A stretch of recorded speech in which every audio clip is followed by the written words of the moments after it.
stop talking to myself.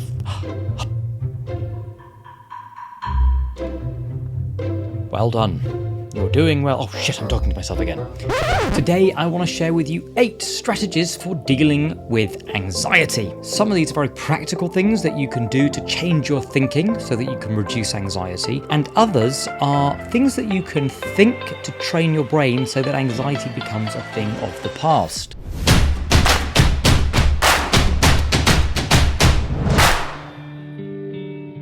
Now, if you've tuned in and you struggle with anxiety and this is something that you're looking for help with, and that's why you're here, then please comment, subscribe and like, because in doing that, that's the thing that lets YouTube know that this is a message worth sharing. So let's dive in with strategy number 1. Getting curious about the cause of your anxiety. It might not be what you think. It's more likely what you think. Now let me explain. A lot of people will often say to me that anxiety just struck me down. It's like I'm a victim to anxiety. But more often than not, you're not a victim to it. It comes from a set of processes that you're actually doing in your head. Now the challenge is that sometimes people aren't aware of what those thoughts are that are leading to the anxious response. So if you can begin, instead of thinking, I'm a victim, anxiety strikes me down, but instead you begin to question, what thoughts am I having? What images am I making? What sensations or words am I saying to myself that I'm interpreting as a threat? Because if you can become aware of the thoughts that are triggering anxiety, that's the first step to beating them. And I'll give you a really good example of this. I remember working with a guy who came to see me. He was a professor of maths at a university, and he came to see me for a fear of flying. And I said to him, well, what do you think of when you think about flying? And he kind of looked up like this. And I said, what are you looking at? By the way, when people look up, it tends to be an indication that they're making mental images. And when he stopped and thought about it, he went, I'm imagining the plane plummeting, and I'm on it, and we're all plummeting to our death. I was like, and do you say anything to yourself in your head at the time? He was like, yeah. I say to myself, shit, I'm going to die. I said, okay. Like, if when you think about flying, you've got into the habit of picturing plummeting to death, plus saying to yourself, shit, I'm going to die, that's probably going to equal fear. So suddenly this thing that he had previously said was irrational, I don't know why, suddenly became much more logical. He was no longer a victim to it, but instead he got curious as to what's the thinking that he's doing that's creating the pattern. That's the first step to change. Strategy number 2, and bear with me because we're going to get to some practical stuff in a moment, but strategy number 2 is counterintuitively to stop trying to get rid of anxiety. Let me explain. Close your eyes and say to yourself right now, I have to relax right now. Right? Notice when you say to yourself, I have to relax right now, how that feels. And now switch in your mind to, I'd like to relax. What's the difference? Now it's likely that when you say to yourself, I'd like to relax, and you don't demand it, saying, I have to relax, it feels a little easier, it feels softer. Yet the demand of I have to relax right now likely feels more tension. And the increased tension likely makes it harder to get the result of relaxing. Now, anxiety is a little bit like this. If you set your goal as I have to get rid of anxiety and I mustn't feel any anxiety at all, then there's a lot of tension around that. And the reality of it is that anxiety is a normal part of everyday life. What we're actually talking about, and what you want to get rid of, is the chronic, excessive, out of control anxiety. And that is slightly different. But if you set your goal as I have to stop all anxiety, that's likely to increase your focus on it. I've used this metaphor so many times, and it's the idea that if my son came bursting into my room one night and said, Daddy, there's a monster under my bed, it really wouldn't reassure him if I said, George, there's no monster, but whatever you do, you mustn't let it into your room ever. Because that would imply that it was real and that it really was a threat. So if you're engaging in the idea that you have to get rid of all anxiety, that will mark it out as a threat and it's more likely to stick around. I know you don't want to have anxiety. That's fine. But thinking of it as, I'd prefer not to have anxiety, at least there's an inbuilt acceptance that, okay, I'd like it not to be that way, but it could be. I accept that it can happen from time to time. Ironically, it's less likely to occur from that place of acceptance. Strategy number 3, breathe through your nose and not with your mouth. So I interviewed on a podcast that I have one of the leading proponents of something called the Buteyko method. And it's a particular approach to breathing where we retrain people to get back in touch with nose breathing rather than mouth breathing. Now, I have noticed additionally that a lot of the people that I've seen over the years who suffer with anxiety, they tend to be mouth breathers. And when I started studying and reading and thinking about this Buteyko breathing, it's all about nose breathing and not mouth breathing. This makes a lot of sense because the physiology and the biology behind this really scans, which is this. If people are mouth breathing, people think that mouth breathing is good because it kind of, it's a bigger open space. So people think they're taking in more oxygen, but they don't think about it the other way, which is, yes, if they're breathing, doing big breaths in and out with their mouth, you're also getting rid of too much carbon dioxide. People go, well, why is that a problem? Because the rudimentary basic idea is that we're taught that oxygen is good, we need it, so we breathe it in, and carbon dioxide is bad. What we're not always told is that in order for oxygen to come in, it has to exchange. You have to have enough carbon dioxide in the bloodstream to be able to do a fair exchange. So if a lot of carbon dioxide is leaving, that creates space for oxygen to come in. If you're breathing too hard over a long period of time, your carbon dioxide levels reduce. So it feels, even when you breathe in, feels like you're not taking in enough oxygen. Why? Because you didn't have enough carbon dioxide to facilitate the accurate exchange. So what do people do when they feel like they're not taking in enough oxygen? They panic. They increase their breathing rate. So they start breathing even more heavily, which perpetuates the cycle, and the cycle of over-breathing happens. And a good 80% of people that I've worked with over anxiety, changing the physiological structure of how they breathe and getting people to practice breathing in and out through their nose really makes a difference, because over time, breathing in and out just through the nose, it recalibrates the balance of oxygen and carbon dioxide in the bloodstream, so it's easier to take a more fulfilling breath in.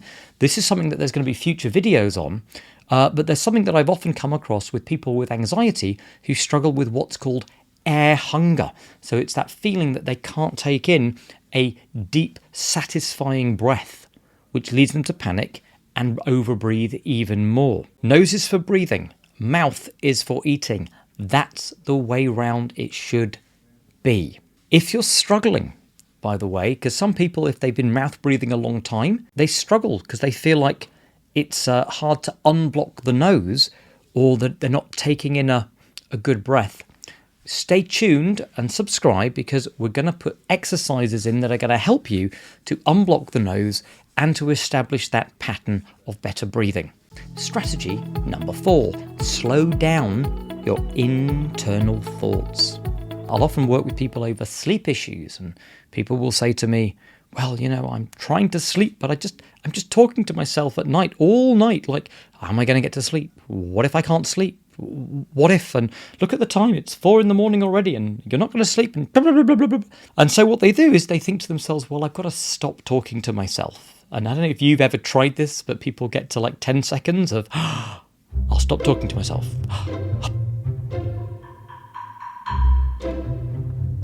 Well done. You're doing well. Oh shit, I'm talking to myself again. Better than trying to stop talking to yourself, instead, slow down the voice. And this goes too for anxiety. One of the things that I've noticed in people who struggle with anxiety is they're often fast talkers.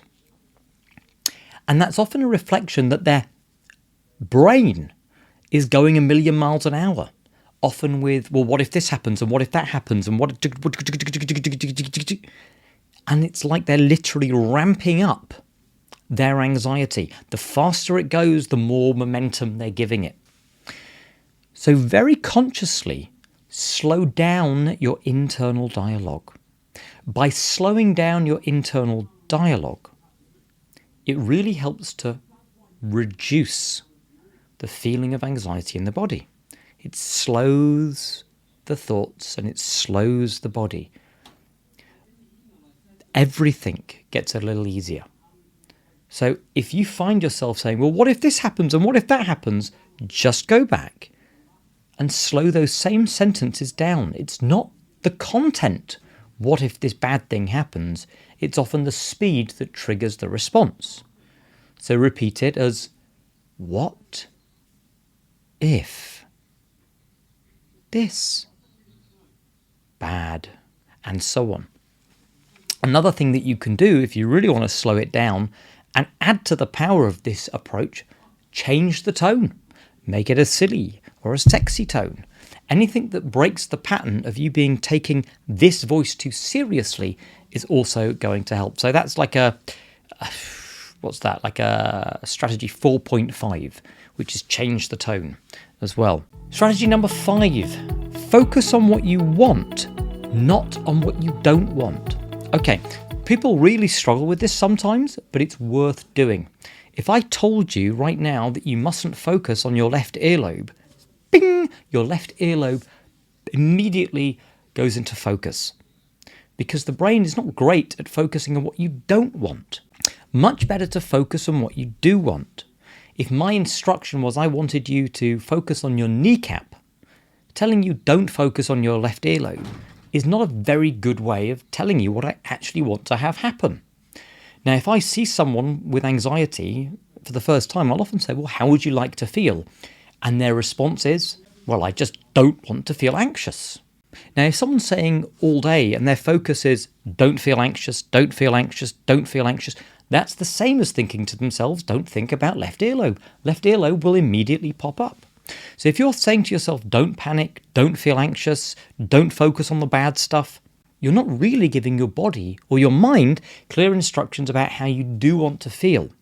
So getting curious about not just how you want to feel in terms of words, but what's the full, vivid, bright representation of how you want to feel. So if you want to feel calm, if you want to feel relaxed, if you want to feel resilient, if you want to feel confident, spend some time not just saying these words of calm, confident, and resilient, but really get into the mindset of how will I know when I am feeling calm?